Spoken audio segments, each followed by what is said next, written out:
Hello guys. आज का practice set number 4 अध्याय कार्बन एवं उसके यौगिकों से लिया गया है,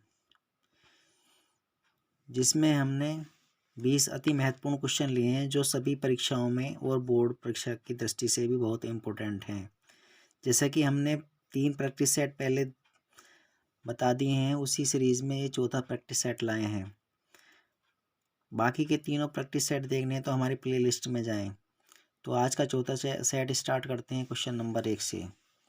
पहला क्वेश्चन है, कार्बन परमाणु की संयोजकता होती है। तो कार्बन परमाणु की संयोजकता पहला ऑप्शन दिया 2, दूसरा दिया 3, तीसरा दिया 4 और 5, चौथा ऑप्शन दिया 5।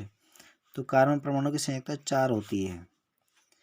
क्वेश्चन नंबर 2, मार्स गैस में मुख्यतः होता है C2H2, C2H6, CO या CH4।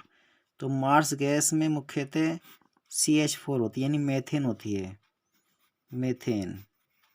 मेथेन को ही हम मार्स गैस कहते हैं। क्वेश्चन नंबर 3, प्रोपेनॉल है, इसमें लास्ट में ओल लगा है, प्रोपेनॉल ओल। तो ओल जिनमें लगा होता है वो उसमें OH क्रियात्मक समूह होता है, OH क्रियात्मक समूह। तो जैसे कि हम IUPAC नाम पढ़ते हैं तो सबसे पहले मैथ आता है, मैथ C1 के लिए मैथ आता है, C2 के लिए एथ आता है और C3 के लिए प्रोप आता है, C4 के लिए ब्यूट आता है और C5 के लिए पेंट आता है। तो हमने इसमें प्रोप पूछा है तो प्रोप आता है C3 के लिए। अब प्रोपेनॉल ओल और लगा है तो C3 OH क्रियात्मक समूह होगा उसमें। तो C3 किस में है? C3 इसमें भी है और C3 इसमें भी है, इसमें भी है। लेकिन हमें ध्यान रखना है कि C3 के साथ प्रोपेनॉल का मतलब है CH3 CH2 CH2OH, क्योंकि 3 कार्बन परमाणु होने चाहिए उसमें। तो 3 कार्बन परमाणु होने चाहिए, 3 2 5 2 7 हाइड्रोजन परमाणु होने चाहिए और एक OH समूह जुड़ा होना चाहिए। तो ऐसा सूत्र वाला यौगिक जो है क्या कहलाएगा? प्रोपेनॉल कहलाएगा, IUPAC नाम उसका। तो ये C3H7 इसमें है, यानी D ऑप्शन में। तो ये वाला ऑप्शन सही होगा। ठीक है, क्वेश्चन नंबर 4 पर आते हैं। क्वेश्चन नंबर 4 है, एथेनोइक अम्ल का सूत्र है, जिसमें लास्ट में ओइक लगा होता है, ओइक। उसका क्रियात्मक समूह COOH होता है। ठीक है, तो COOH कौन से में लगा है? C ऑप्शन में लगा है। तो ये एथेनोइक अम्ल हो गया, जिसे हम एसिटिक अम्ल या सिरका भी कह देते हैं, साधारण भाषा में सिरका बोल देते हैं। क्वेश्चन नंबर 5, क्वेश्चन नंबर 5 है, कौन सा कार्बनिक यौगिक असंतृप्त यौगिक है? पहला ऑप्शन दिया है एथेन, दूसरा दिया मैथेन, तीसरा दिया एथिलीन, चौथा दिया एथिल एल्कोहल। तो एथेन का सूत्र होता है C2H6, मैथेन का CH4 होता है, एथिलीन का C2H4 होता है और एथिल एल्कोहल का C2H5OH होता है। ठीक है, तो यदि हम इसमें देखेंगे तो CH2 डबल बॉन्ड CH2 हम लिख सकते हैं, C2H4 को CH2 डबल बॉन्ड CH2। ठीक है, तो जिसमें डबल बॉन्ड पाया जाता है जिन यौगिकों में, वो असंतृप्त कार्बनिक यौगिक होते हैं। ठीक है, इसलिए एथिलीन इसका सही ऑप्शन होगा। एथिलीन का सूत्र होता है CH2 double bond CH2 double bond CH2, यानी C2H4 हो गया। क्वेश्चन नंबर 6, ब्यूटेनॉन में क्रियात्मक समूह होता है। तो तो ओन क्रियात्मक समूह उन यौगिकों में होता है जिसमें C डबल बॉन्ड O जुड़ा होता है, ओन क्रियात्मक समूह बोलते हैं। और ये कीटोनों में होता है, कीटोन में, सभी कीटोनों में ये क्रियात्मक समूह होता है। तो ये वाला ऑप्शन सही होगा, C वाला, क्योंकि OH को तो हम ओल बोलते हैं, ओल, CHO को अल बोलते हैं, इसे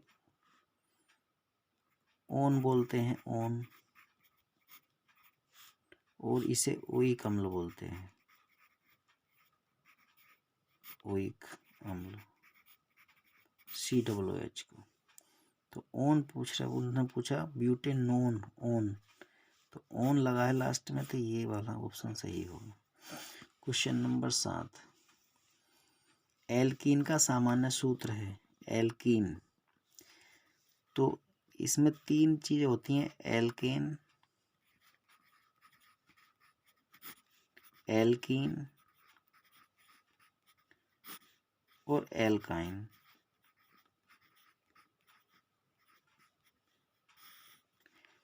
तो एल्केन में तो सिंगल बॉन्ड आता है, एल्कीन में डबल बॉन्ड आता है, और एल्काइन में ट्रिपल बॉन्ड आता है।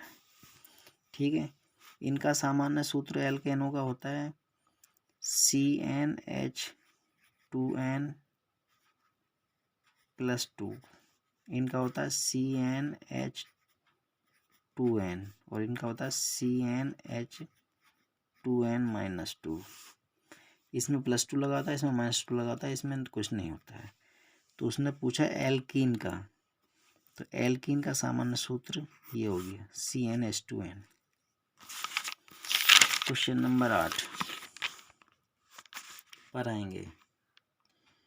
क्वेश्चन नंबर 8 है,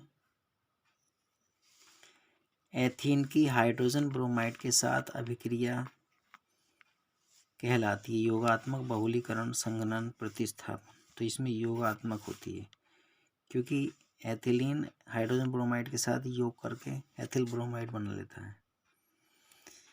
क्वेश्चन नंबर 9, प्रोपेन का रासायनिक सूत्र है, प्रोपेन। तो हमने बताया था प्रोप, मैथ एथ प्रोप। तो प्रोप में क्या आता है, C3 और H कितना आएगा, H8, एन है तो 8 आएगा।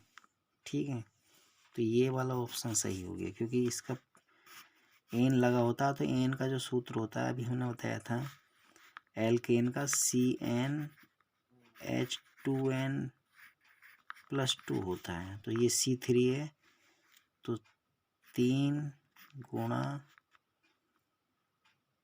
2 + 2 बराबर 3 दूनी 6 और 2 8 आ गया। यदि C3 हैं तो H8 होंगे, क्योंकि H के पीछे 2n+2 लगा है। यदि n का मान हम 3 माने, तो हम फिर इसका मान निकालने के लिए तो 3 गुणा 2 + 2 करेंगे, तो इसलिए ये वाला ऑप्शन सही है। क्वेश्चन नंबर 10, एसिटाल्डिहाइड का IUPAC नाम है। एल्डिहाइडों का जो क्रियात्मक समूह होता है वो CHO होता है, एल्डिहाइडों का। ठीक है,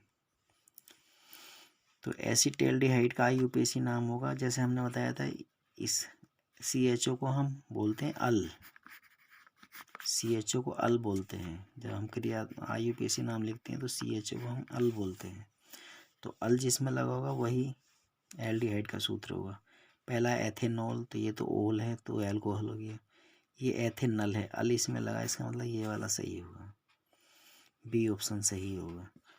क्वेश्चन नंबर 11, एथिल एल्कोहल का IUPAC नाम है। तो हमने बताया था ओल जिसमें लगा होता है वो एल्कोहल होते हैं, ओल। तो एथेनोल, पहला तो एथेनल है, दूसरा एथेनल है, ये मैथेनल है, एथेनल है, एथेनोल है, तो ये वाला ओल इसमें लगा है, ये ऑप्शन सही होगा। क्वेश्चन नंबर 12 पर आ जाएंगे हम। क्वेश्चन नंबर 12 दिया है, निम्नलिखित में किस यौगिक में क्रियात्मक समूह C डबल बॉन्ड O समूह उपस्थित है। C डबल बॉन्ड O का मतलब है कीटोन, ऑन, ठीक है, ऑन लगा होगा, ऑन कीटोन, ठीक है। तो C पहले इसमें लिखा है HCOH, यानी ये हो गया HCHO, ठीक है। ये तो CHO क्रियात्मक समूह हो गया। इसे देखेंगे तो ये हो जाएगा CH3COH, तो इसमें OH आया। इसे देखेंगे तो ये हो जाएगा CH3COOH, इसमें COOH कोई कम ला गया, इसमें एल्कोहल आ गया, इसमें जो है एल्डिहाइड आ गया। अब ये बचा, इसमें CH3COCH3 है, तो CO क्रियात्मक समूह इस वाले में आया। ये ऑप्शन सही है, D option. Question number 13। Question number 13 है कि प्रयोगशाला में सर्वप्रथम कौन सा कार्बनिक यौगिक प्राप्त किया गया। तो प्रयोगशाला में सबसे पहले यूरिया प्राप्त किया गया, यूरिया, जिसे वोहलर ने प्राप्त किया था। वोहलर नाम के वैज्ञानिक ने सबसे पहले प्रयोगशाला में कार्बनिक यौगिक यूरिया बनाया। Question number 14। प्रोपेनल, इसमें नल लगा, अल में क्रियात्मक समूह होगा। तो हमने पहले बताया था अल किस में होता है, जिसमें CHO क्रियात्मक समूह लगा था, उसे अल बोल देते हैं। तो CHO पहला ही वाला ऑप्शन सही है इसमें। Question number 15। संतृप्त हाइड्रोकार्बन में नहीं होता है। तो एक अलबंध पहला ऑप्शन दिया, दूसरा चतुष्फल की संरचना, तीसरा दिया C सिंगल बॉन्ड, C आबंध कोण 109 डिग्री 28 अंश का, और चौथा ऑप्शन दिया C डबल बॉन्ड C। तो ये तो असंतृप्त यौगिकों का लक्षण है, बाकी ये तीनों संतृप्त यौगिकों के लक्षण है। तो इसका मतलब उसने पूछा हाइड्रोकार्बन में नहीं होता, तो ये नहीं होता है, इसका मतलब यही वाला ऑप्शन सही होगा, डी ऑप्शन सही होगा, क्योंकि ये तो सारे उसमें पाए जाते हैं, लेकिन उसने नहीं पूछा है, इसलिए सही ऑप्शन डी वाला होगा, लास्ट वाला। क्वेश्चन नंबर 16 पर आते हैं। एल्काइन का सामान्य सूत्र है। अभी हमने पीछे बताया था एल्केन, एल्कीन, एल्काइन। तो एल्काइन का जो सामान्य सूत्र होता है ये होगा, जिसमें माइनस लगा होगा, CnH2n-2। ये जो होता है ये एल्केन का होता है, ये एल्कीन का होता है, ये एल्काइन का होता है, ये किसी का नहीं होता है। क्वेश्चन नंबर 17 पर आएंगे। क्वेश्चन नंबर 17 है, निम्नलिखित में कौन सा यौगिक अम्लीय प्रकृति का है। तो इसमें ये भी अम्लीय का नहीं होता, ये भी नहीं होता है, ये अम्ल होता है, ये भी नहीं होता है, यानी एसिटिक अम्ल, नाम ही इसका क्या होता है, एसिटिक अम्ल। तो ये अम्लीय प्रकृति का होता है, जिसे हम सिरका भी बोल देते हैं। Question number 18।